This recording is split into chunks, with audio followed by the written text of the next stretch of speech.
Test ক্রিকেটের 25 বছর একটা বড় ব্যাপার। সেই সুযোগটা নিয়ে আমরা বিভিন্ন বিভাগে যেমন যাচ্ছি তেমন সিলেটেও এসেছি। এখানে মেন কারণ হচ্ছে ক্রিকেটটাকে কিভাবে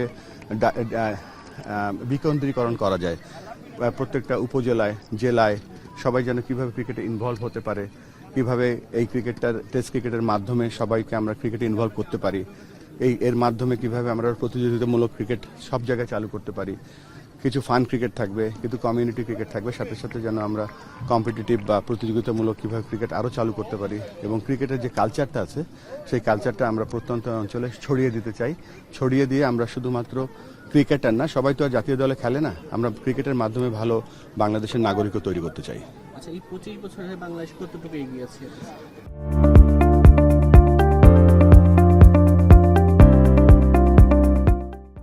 এটা র্যাঙ্কিং দেখলেই বোঝা যাবে। আমরা দেখেন, আমরা 25 বছর ধরে টেস্ট খেলছি, কিন্তু আমরা কখনো সেলিব্রেট করিনি আমাদের আজকের দিনটা। তা আমি ধন্যবাদ দেবো বাংলাদেশ ক্রিকেট বোর্ডের বর্তমান যারা এই কাজটা করছে এবং যারা সহায়তা করেছে। তো এটা আমাদের একটা নতুন শুরু, এবং শুরুর মাধ্যমে আমরা টেস্ট ক্রিকেটে বাংলাদেশের ওভারঅল পারফরমেন্সটাকে আমরা আরো ভালো করার চেষ্টা করব। আচ্ছা, আপনারা বলছেন ডিসেন্ট্রালাইজেশন অফ দ্য গেম, তো এই যে বিভাগীয় শহরগুলোতে এই আয়োজনের আসলে মুখ্য উদ্দেশ্য কি? এবং সাথে সাথে হচ্ছে সিলেটে কিন্তু অনেক ক্রীড়ামোদী বা ক্রীড়া বাচ্চারা বিশেষ করে অনেক আগ্রহী, কিন্তু সেইভাবে কিন্তু তারা সেই সুযোগটি পায় না। অনুশীলনের সুযোগ বলেন বা টেস্টে যে ধৈর্যের প্রয়োজন সেইভাবে তাদেরকে তৈরি করা হয় না। এই ক্ষেত্রে আপনাদের করণীয় কি? দেখেন, আমার সাথে আমার বাঁদিকে দাঁড়িয়ে আছে সম্মানিত বিভাগীয় প্রধান, যিনি কমিশনার।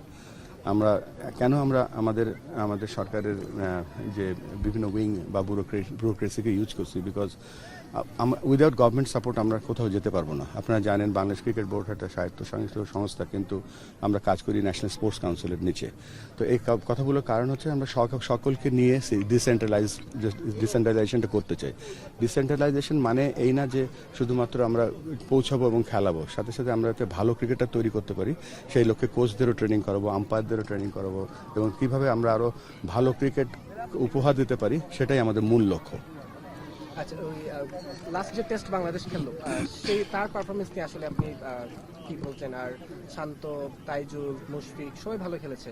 মিরাজ সেকেন্ড টেস্ট খেলবে কিনা সব মিলিয়ে? আমাদের কিন্তু মানে ক্রিকেটের আলোচনাটা আপনি যে কোশ্চেনটা করলেন এটাই হওয়া উচিত বেশি। আমরা কিন্তু অনেক আলোচনা করি যেগুলো ক্রিকেটের আলোচনা না। অনেক ধন্যবাদ আপনাদেরকে যে এই 25 বছরের টেস্ট পূর্তি উপলক্ষে সাহায্য করছেন বলছেন। সাথে সাথে আমাদের টেস্ট ম্যাচও চলছে, যে ফার্স্ট টেস্ট ম্যাচটা আমি বলবো উইনিং ড্র করেছি আমরা। জিততে যে ম্যাচটা ড্র করে সেটা উইনিং ড্র, এবং শান্ত ব্যাক টু ব্যাক 100 করলো। মুশফিক ফিরে আসলো ফর্মে, এবং আমার কাছে মনে হচ্ছে নাইম বোল্ড রিয়েলি ওয়েল। এবং আমার কাছে মনে হচ্ছে একটা দল যখন 11 জন খেলে, 3-4 জনের একটা পারফরমেন্স হলেই কিন্তু দল জিততে পারে, এবং সেই চেষ্টাটা সবার ছিল। এবং আমি কৃতিত্ব এককভাবে কাউকে দেবো না, অ্যাজ এ টিম আমার কাছে মনে হচ্ছে খুব ভালো ক্রিকেট খেলেছে।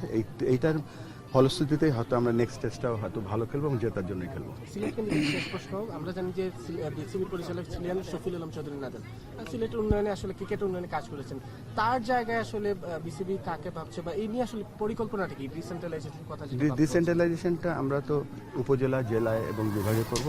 এখানে কোনো ব্যক্তির কোনো, যেমন আমি বাংলাদেশ ক্রিকেট বোর্ডে আজকে প্রেসিডেন্সি কালকে থাকবো না, কিন্তু আমরা এমনভাবে যেন কাজ করতে পারি, সিস্টেমটা ডেভেলপ করতে পারি, সেটাই আমাদের লক্ষ্য। একটু বলবো, সিলেটের স্টেডিয়াম তো আসলে বিভিন্ন সারা বিশ্বেই প্রশংসিত হচ্ছে। তো আমরা দেখছি যে আমাদের এই বিশেষ করে গ্রিন গ্যালারি স্টেডিয়াম বলা হচ্ছে, তো আমাদের গ্রিন গ্যালারিটা আসলে ফাইনালি কি রূপ নেবে? এখন তো এমন অবস্থা, আপনি তো দেখতেই পাচ্ছেন। দেখেন, আমি যখন খেলতে আসতাম সিলেটে, তখন আমি খেলতাম জেলা স্টেডিয়াম, যেটা খেলতাম। এবং আমার এই চাকরি, গত 19 বছরের চাকরিতে এসিসি এবং আইসিসিতে পৃথিবীর বিভিন্ন দেশে বিভিন্ন মাঠে গিয়েছি। আমি সিলেটের সত্যিকার অর্থে আজকে প্রথম আসলাম এই স্টেডিয়াম দেখতে। আগে টেলিভিশনে দেখেছি। এত ভালো অবকাঠামো, এত সুন্দর ব্যবস্থাপনা, এবং এই যে গ্রিন গ্যালারির কথা বললেন বা পরিবেশের কথা বললেন, আমার মনে হয় পৃথিবীতে খুব একটা বেশি নেই। কেননা আমার তো ম্যাক্সিমাম পদচারণা ছিল অ্যাসোসিয়েট ওয়ার্ল্ডে এবং এশিয়ার বেশ কিছু ভেন্যুতে।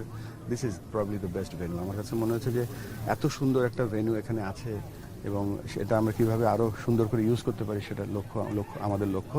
But hats off to this facilities, wonderful.